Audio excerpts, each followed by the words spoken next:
Nous allons vivre ici en famille, les étrangers doivent partir. Ma belle-mère m'a expliqué cela lentement et soigneusement pour s'assurer que je comprenais. Le visage de Nelda est devenu rouge et elle s'est mis la main sur la bouche. Incapable de se retenir, Nelda a éclaté de rire, ce qui a fait rire ma belle-mère à son tour. Juste après le décès de mon père, ma belle famille semblait être à l'affût, et elle s'est présentée en essayant de s'emparer d'un appartement en hauteur. Entourée de leur rire, j'ai baissé la tête. Mes épaules tremblaient. Peut-être pris de pitié pour moi, Brad m'a adressé des paroles de réconfort. Ne sois pas si abattu. Je t'ai laissé être aux côtés de ton père, tu ne dois pas avoir de regrets. Maintenant, c'est à mon tour de faire de même. Pourquoi n'irais-tu pas rendre visite à Hélène? Je ne sais pas si elle sera d'accord. Je secoue les épaules, retenant mes larmes. Mais je n'en pouvais plus. Soudain, j'ai levé le visage et j'ai commencé à rire bruyamment. Ah! J'ai essuyé les larmes qui coulaient au coin de mes yeux. Faites ce que vous voulez. J'ai déjà contacté l'avocat. Il est arrogant de souligner que j'ai fait mon devoir filial. Pensez qu'il s'amusait dans notre dos. En nous trompant, mon père et moi, la colère montait en moi. J'étais déterminée à gâcher leur projet de joie après la mort de mon père. Je suis Michelle White, âgée de 53 ans. Ma fille unique, Hélène, a obtenu son diplôme universitaire cette année et a commencé à travailler. Je pensais être plus à l'aise après avoir fini de l'élever, mais je m'inquiète toujours pour Hélène, qui vit seule en ville. Cela fait 6 mois qu'elle a commencé à travailler, mais elle n'est pas rentrée une seule fois à la maison. Je me demande si Hélène mange correctement. C'est ce que j'ai dit pendant le dîner avec mon mari. Ce soir, le menu était composé de viande et de pommes de terre, les plats préférés d'Hélène. En mangeant cela, je n'ai pas pu m'empêcher de penser à son visage. Elle vient de commencer son travail, alors je sais qu'elle est très occupée. Mais c'est justement pour cela que je veux lui préparer des repas nourrissants. Brad était juste devant moi, mais il n'a même pas jeté un coup d'œil dans ma direction. Il tenait son smartphone dans sa main gauche, le fixant tout en mangeant. Il n'était pas concentré sur le repas, renversait le bouillon sur la table et faisait des bruits de mastication désagréables. Brad, tu m'écoutes? Brad n'a pas répondu. Il semblait que ma voix ne parvenait jamais à ses oreilles, et les inquiétudes que j'avais étaient une fois de plus considérées comme de simples monologues, enfermant mes sentiments d'anxiété. À quand remonte la dernière fois où Brad et moi avons eu une véritable conversation? Je n'aurais jamais pensé que nous deviendrions un couple si peu communicatif lorsque nous nous sommes mariés. J'ai rencontré Brad il y a 23 ans. Un ami me l'avait présenté juste avant que je n'atteigne l'âge de 30 ans.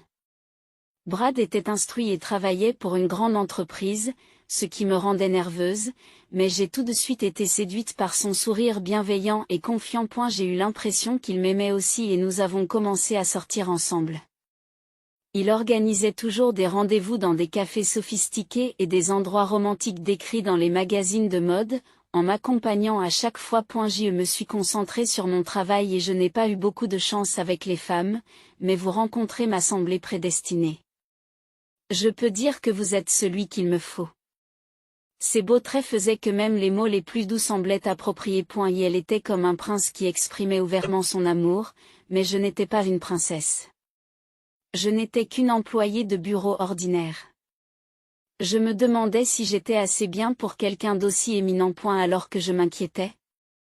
Brad m'a demandé en mariage de manière inattendue. Alors que cela aurait dû être un moment de joie, le fait que nous ne nous connaissions que depuis 2 mois m'a rendue anxieuse, et je n'ai pas pu dire oui. Lorsque je lui ai fait part de mes inquiétudes, il m'a prise dans ses bras et m'a chuchoté à l'oreille. Le mariage n'a pas besoin de motions supplémentaires. Pour moi, tu es le meilleur. Nous nous sommes donc mariés et je me sentais la femme la plus heureuse du monde. Jusqu'au lendemain de notre mariage, lorsque notre nouvelle vie conjugale a commencé. Michel, tu vas vraiment me donner ça, dit Brad froidement en me regardant et en posant le petit déjeuner sur la table. Son visage était très froid et il semblait clairement de mauvaise humeur, même si je ne comprenais pas pourquoi. C'était notre premier jour de cohabitation, alors j'avais mis les bouchées doubles en préparant la cuisine. J'avais préparé un petit déjeuner copieux, comprenant une omelette avec du bacon croustillant, un parfait au yaourt avec des bailles et des flocons d'avoine, et des scones tout juste sortis du four. Je n'ai besoin que de café et de pain le matin. Il est difficile de lire le journal avec autre chose. Ah, je vois.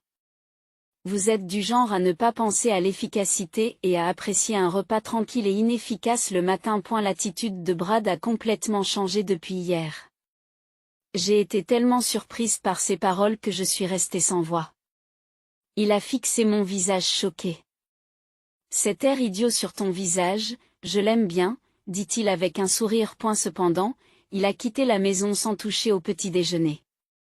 Laissé seul avec le repas intact, je n'ai pas eu d'autre choix que de rester planté là. J'avais prévu de prendre un jour de congé pour ranger la maison, mais j'étais tellement choquée par ces paroles que je ne pouvais plus bouger, ni physiquement, ni émotionnellement. Vers 9 heures du matin, on a sonné à la porte. Lorsque j'ai ouvert la porte, ma mère et ma belle-sœur, Nelda, sont entrées dans la pièce sans me saluer. Michel, il semble que tu aies essayé d'impressionner Brad avec ta cuisine ce matin, mais cela n'a servi à rien.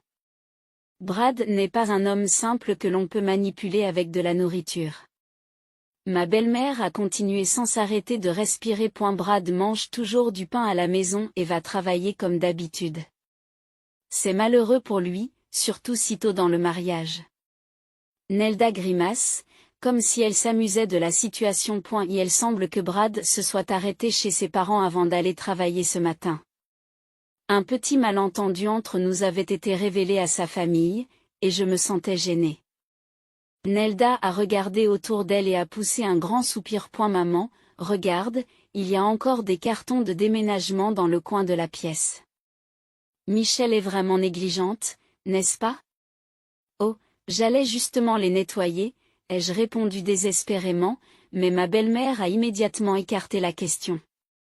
Pas d'excuse. Tu n'es qu'une employée de bureau ordinaire qui ne fait que parler sans rien faire. Tu n'es pas un bon parti pour Brad, pas du tout.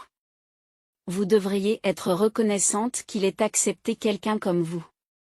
Ma belle-mère s'est assise. Maintenant, préparer du thé. Tu devrais au moins être capable de servir du thé sans qu'on te le dise, me pressa-t-elle. Je me suis empressée de préparer le thé et de le leur offrir. Après avoir bu une gorgée, ma belle-mère s'est mise à rire. C'est terrible. Le thé est trop faible. Pour quelqu'un qui travaille comme employé de bureau et qui sert du thé, c'est plutôt médiocre. Ma belle-mère et Nelda avalent bruyamment leur thé brûlant. Je me demande si Brad est vraiment satisfait d'une telle fille. C'est peut-être ce qu'on obtient d'une belle fille.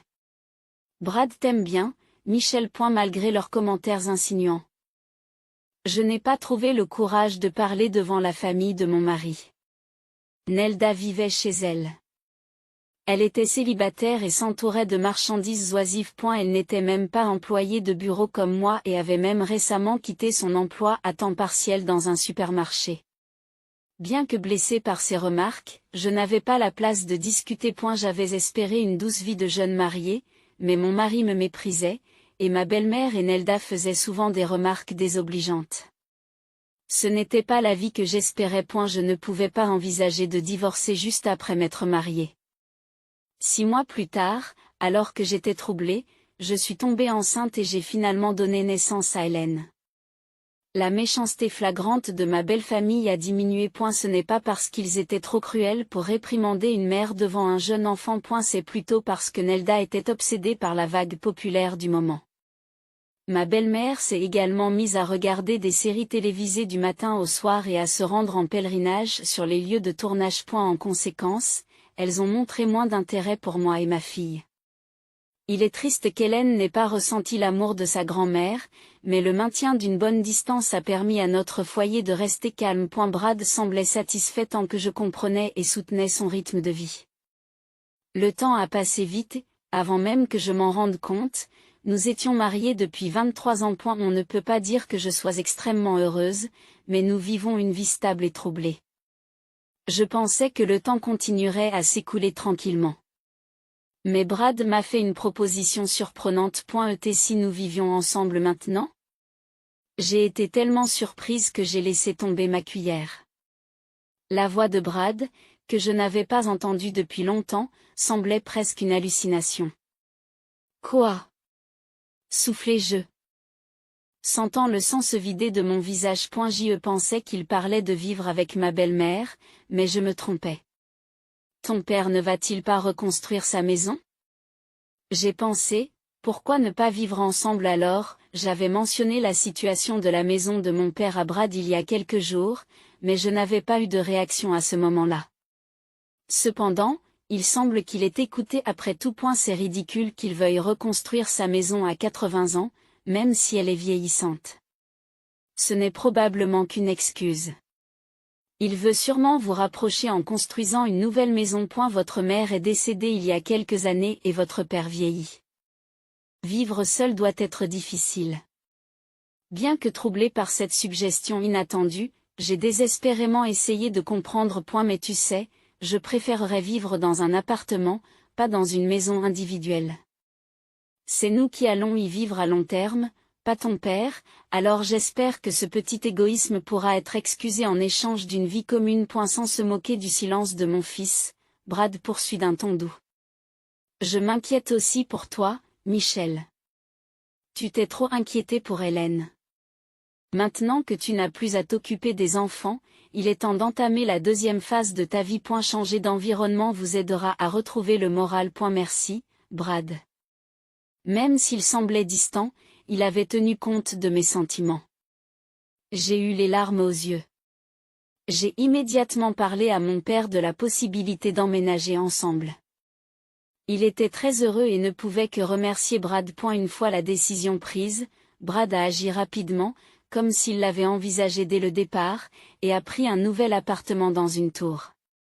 Même si Brad travaille dans une grande entreprise, le fait d'opter pour un appartement en hauteur était surprenant. Je ne reçois qu'une allocation mensuelle pour les frais de subsistance et je ne connais pas bien notre épargne. Mais lorsque j'ai vérifié le prix du marché de l'appartement, ma tête a commencé à tourner. Maintenant qu'Hélène est indépendante, je n'ai plus envie de vivre dans un appartement de type familial. Je veux entamer la deuxième phase de ma vie.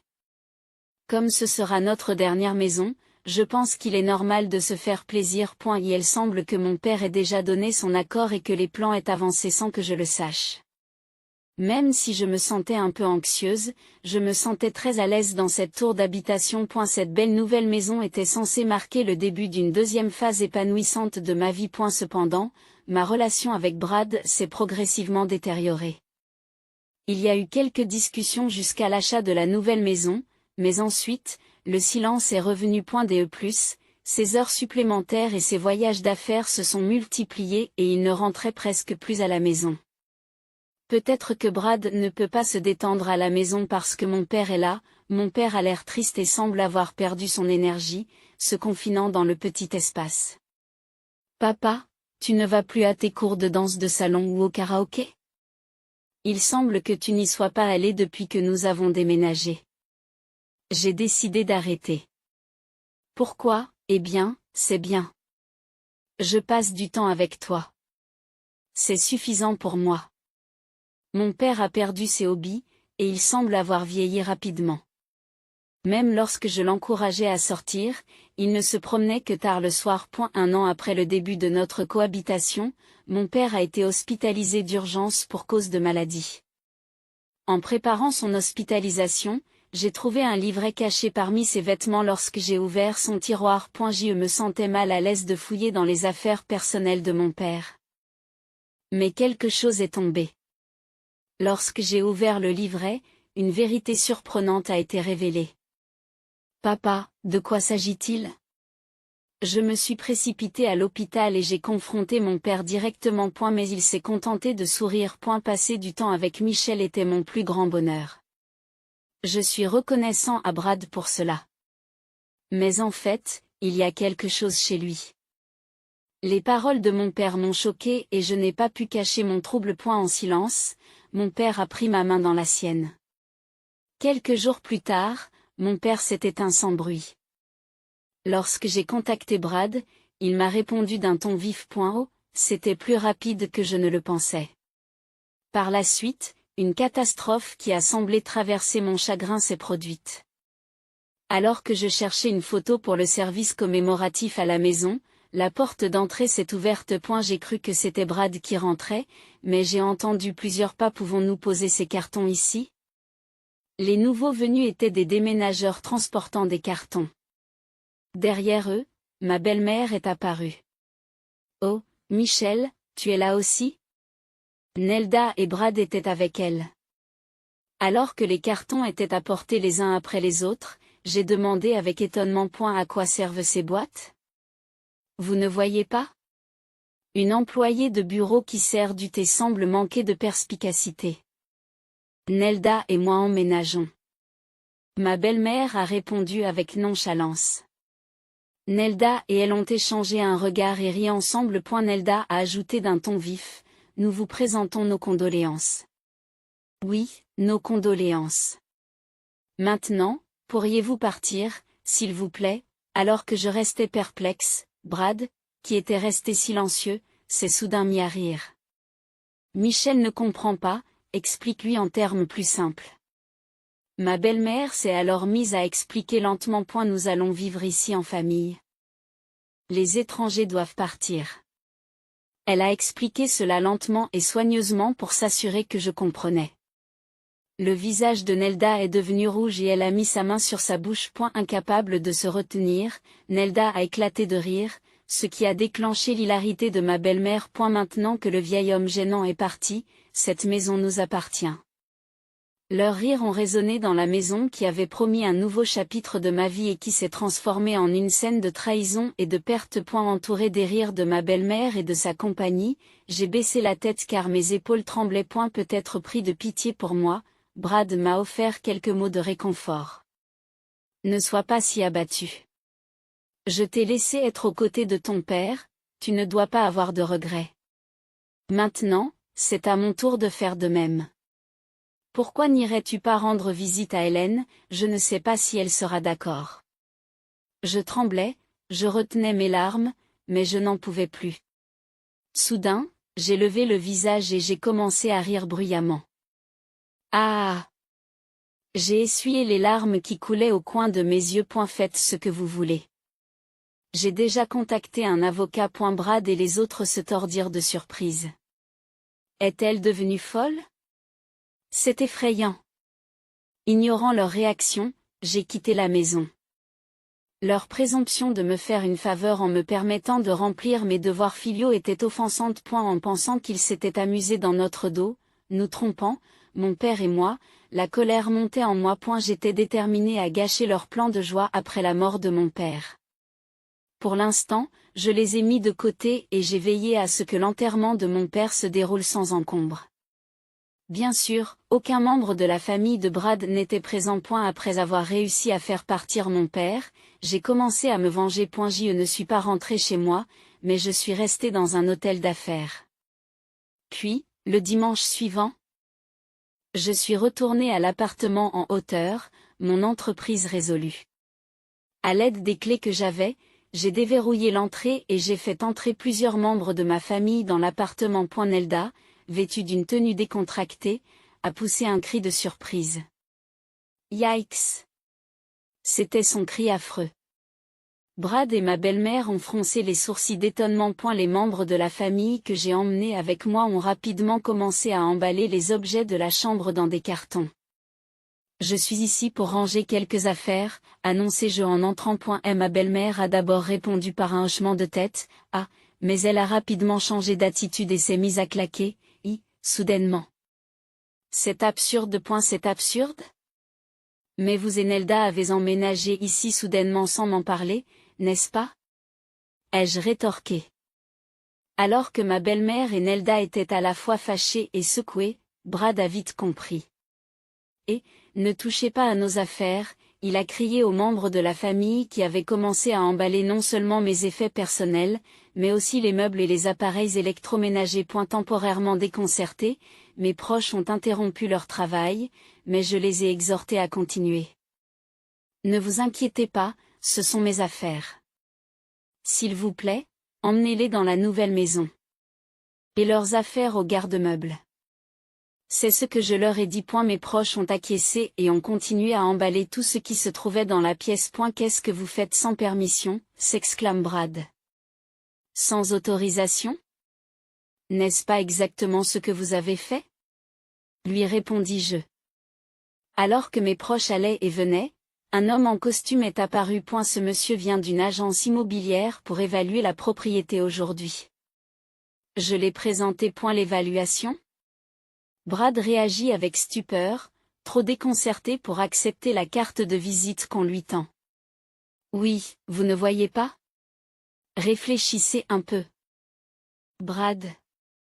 J'ai l'intention de mettre cet appartement sur le marché. Brad, ma belle-mère et Nelda avaient les yeux écarquillés de surprise.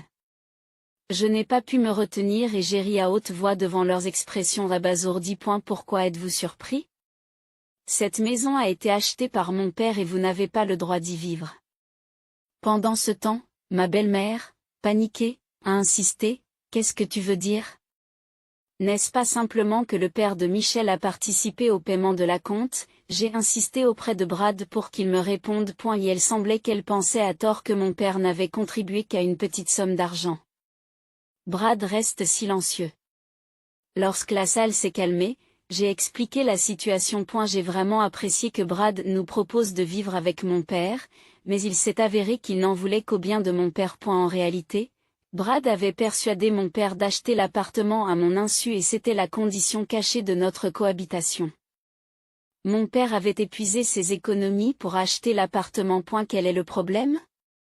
Il est plus judicieux pour nous d'acheter l'appartement que pour une personne âgée de reconstruire une maison inutilement. C'est un investissement judicieux. En fin de compte, Michel a fait son devoir filial, il n'y a donc pas lieu de se plaindre. En fait, je suis reconnaissant pour le temps que j'ai passé avec mon père. La confiance de Brad était révoltante. Le souvenir du compte en banque de mon père m'a fait de la peine.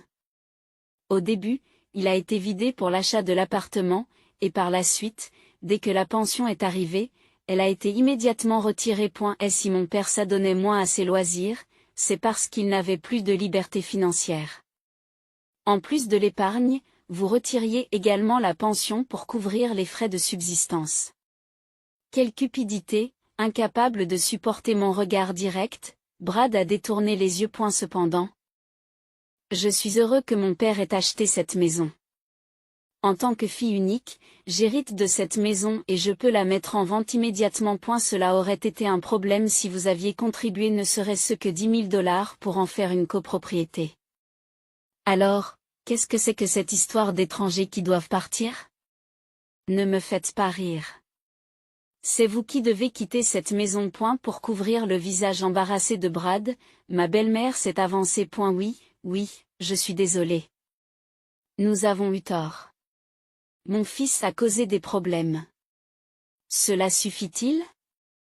Nous sommes désolés d'avoir utilisé l'argent de votre beau-père bien-aimé.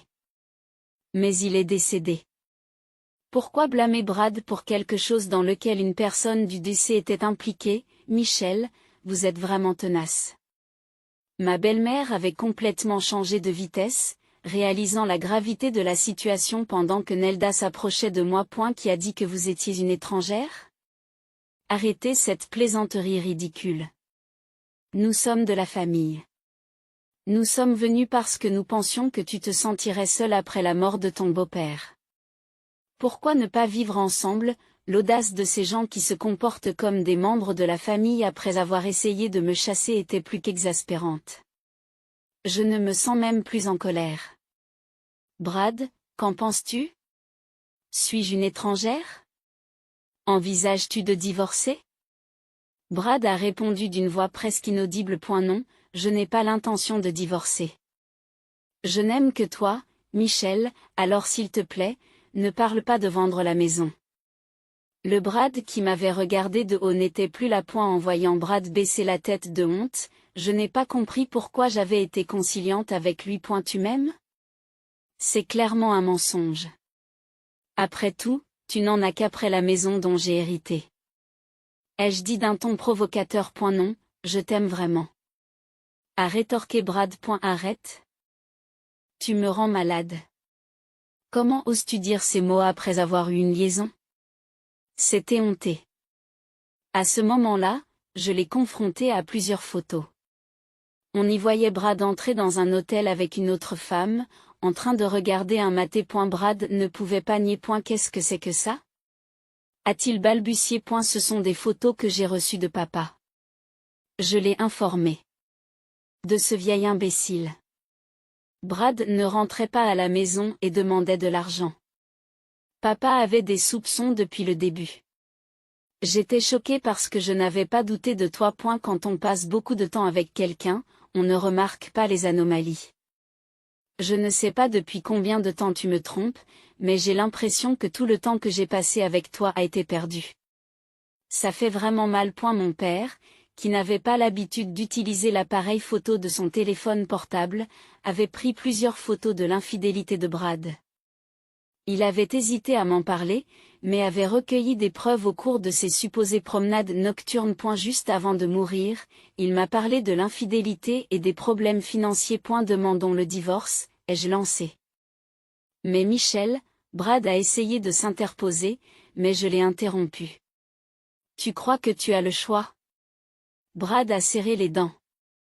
Ma belle-mère s'est accrochée au bras de Brad en murmurant des accusations. Ce n'est pas ce que nous avions prévu. Nous pensions que Michel n'était qu'une simple dame de bureau que nous pourrions facilement manipuler, confirmant que j'avais été choisie comme partenaire conjugal en tant que simple femme de ménage et comprenant pourquoi l'attitude de Brad s'était refroidie après le mariage. Il s'est avéré que le père de la soi-disant femme de ménage était financièrement aisé, considéré comme utile et exploité de la même manière. Un office de dame doit être obéissant.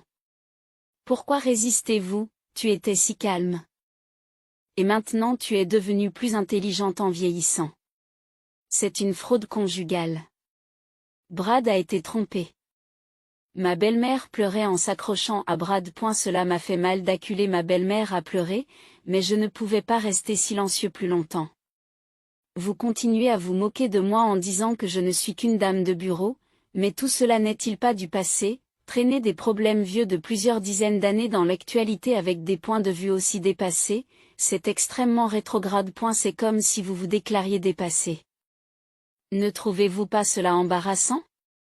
Ma belle-mère était visiblement en colère. Comment oses-tu, toi qui n'es qu'une belle fille, parler ainsi? Rétorque-t-elle. L'atmosphère était tendue.